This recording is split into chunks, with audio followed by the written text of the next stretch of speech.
A warm welcome to everyone to yet another release of the EdClan. This is volume 3, issue 3, where we have wonderful articles lined up for all our readers. And we are glad to have with us two of our contributors of this issue, Dr. Kathy Murray and Dilpreet Kaur, who has joined us. Kathy has joined us from Australia, Dilpreet from Delhi. And so we go to the release first, and then we'll talk a little about the articles as well. So let me share the screen.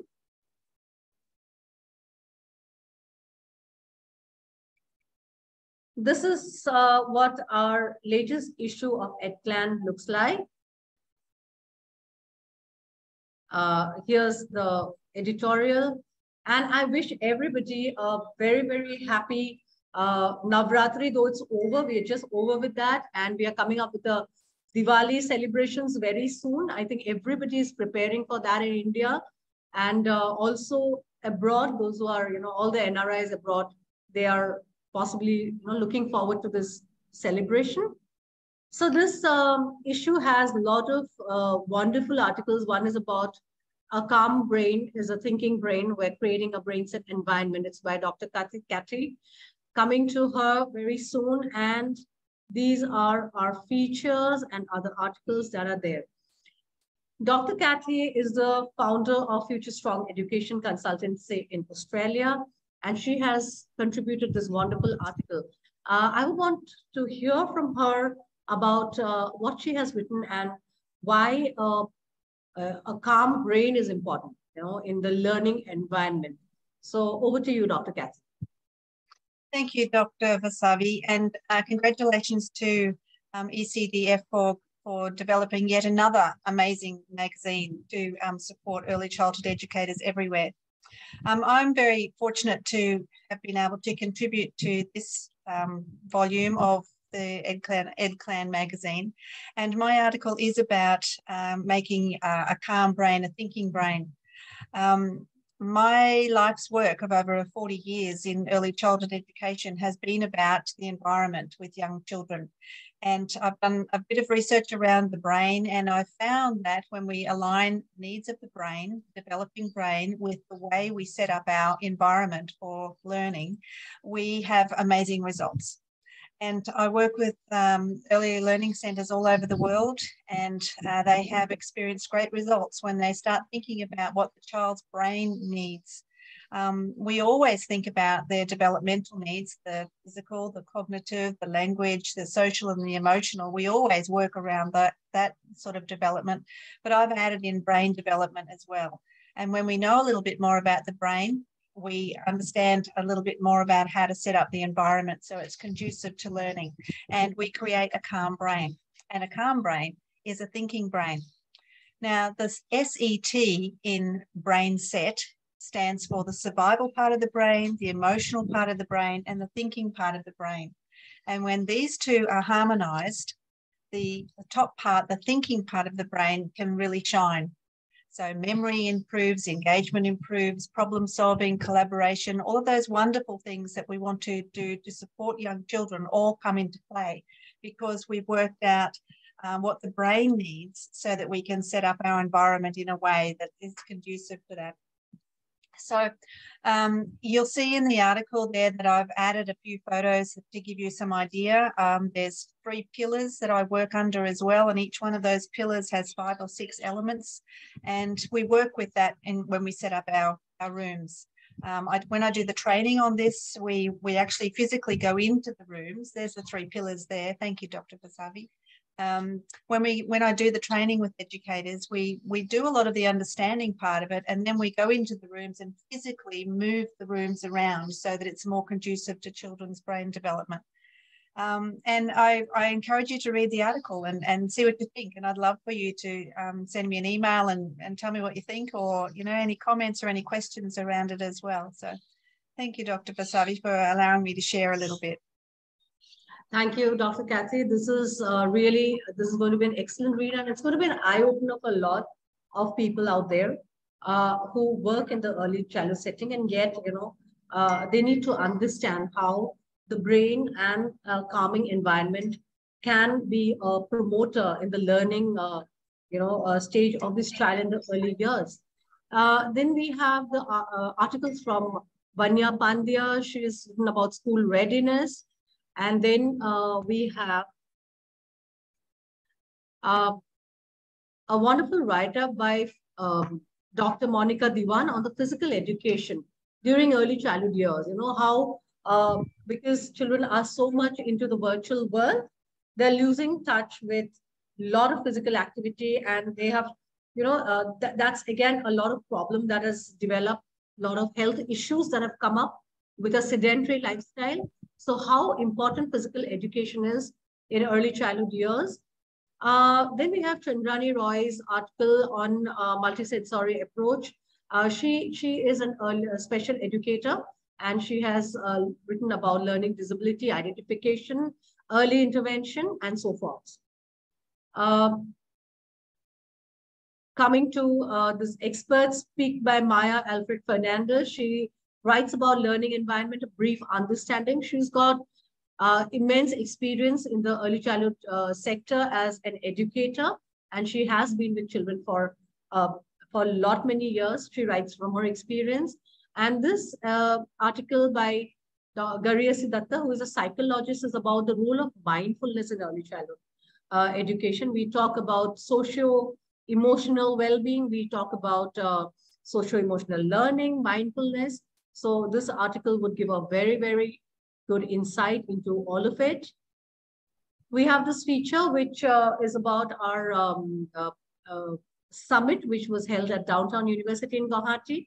We had a lot of speakers joining us from all over India. And we have Dilpreet Kaur's article on the chores for little ones. Now, Dilpreet has joined us today. We are so glad to have you with us. So, Dilpreet, tell us a little about this article that you've written. Sure, ma'am. First of all, I would like to, actually, it's a privilege for me to, when I see the list of experts speak, so my small little article being featured in this, it's truly an honor and a privilege.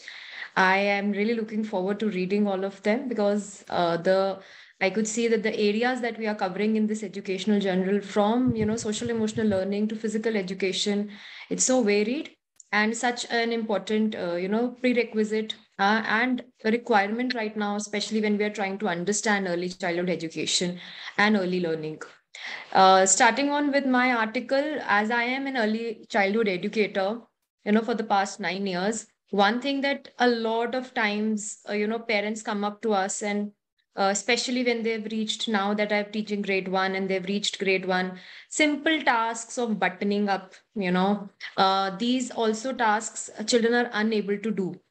Now the parents want them to be independent. They expect children to, have these self-help skills, but they are not sure whether, they are not ready to trust their children with it. They are not sure how much can we offer them to do. And more of us, it's like, there are a lot of concerns around it, that whether we should ask them to do or not, how would they feel about it? What are we really, what kind of objective are we looking at when we are assigning a task to a child, whether it's too much for them, or whether it's too little or too boring or too complicated for them. So this small little article of mine will help the teachers, the parents understand that what are small tasks that we should actually give our children, especially in the age group of 3 to 6 or 7 years, which they can do comfortably. And these tasks will not only help promote the self-help skills, but also involve a lot of motor skills which are required, and they are going to benefit in the literacy component, or even the reading, the numeracy concept, the physical development of the child. So this is what the article is about, mentioning 7 to 8 chores that little ones can do. It will be a great help, and also the social emotional learning that happens along with it, the sense of achievement that comes once they have done the task, the sense of belonging, that okay, this is my home, or this is my classroom, I can take care of it. So this is what the article is all about. Thank you, Dilpreet. This sounds so interesting. Here, when you talk about these little chores that children need to do and start doing the life skills that we teach them, I was just, I just remember this little boy who, because in India, we have a lot of house helps. Okay, so we had this little boy in our school who always was taken care by another girl who was his help in the house, and she would make him wear his socks. So one day when she was not there, the mother told me that I told him, "Beta, wear your socks," and he was just looking at the socks, thinking where to and how to wear it. You know, so the mother said, I got the red signal then that I have kind of incapacitated my own child in many ways, that he doesn't know how to wear the socks, because probably when the house help makes him wear it, he is watching something on the net or in the phone, so he doesn't know. He was just looking like this, where, how, so Yeah. when the mother said Very that he true. did away with the house help, and now we're trying to make him more independent, because these are skills they need in order to survive. Even the Yes, cooking ma'am. skills, when they grow up, they need to survive. Very Uh, true. yeah, the Children come mothers to us, are. this is like a daily observation. I will just add here that, children come up to us daily for opening their tiffin boxes. Such a simple skill, but not developed, not at all. Because at home, we are putting everything on the plate, offering them everything on the plate. They don't even pick up their, plates after they've done. So I think this is something that we all need to look into. And it's a need of that. And we rightly said it's majorly because of the Indian setup that we have house helps, we are too protective of our children. We want them, of course, we want them to have the best of their lives, but I think this is something that is not going to impact their, development as an individual, but also impact other aspects of holistic development as well. Absolutely, very rightly said. Coming to the next article, nurturing and child's well-being, is by Dipali Bhanusali, and we have this article by Rina Ellen Thomas, Sports Integration into Early Childhood. Again, there's an emphasis on sports, physical education, where children are more active so that their motor skills develop. They have both their sides of the brain working in tandem. We have this time featured all the awardees of our National Education Excellence Awards, and they are all here in this issue of EdClan. We have the young voice. Agni Prakash writes about why traveling is important for a child, and how it can open up the horizon into a child's thinking out of the box, moving out of the comfort zone. So he writes about that. And then we have the interns, because ECDF always have a lot of interns coming into our offices, working with our with those children from the disadvantaged sections of the society. So we had these two interns from Bangalore who had joined us for almost 1.5 months, and they write about what was their experience in ECDF as an intern. So this is from their desk. And these are all our events that happened in the past 3 months. We had a great number of events lined up, which were all done successfully. And this issue is it finishes here. But again, we are coming up with many more in the coming quarters.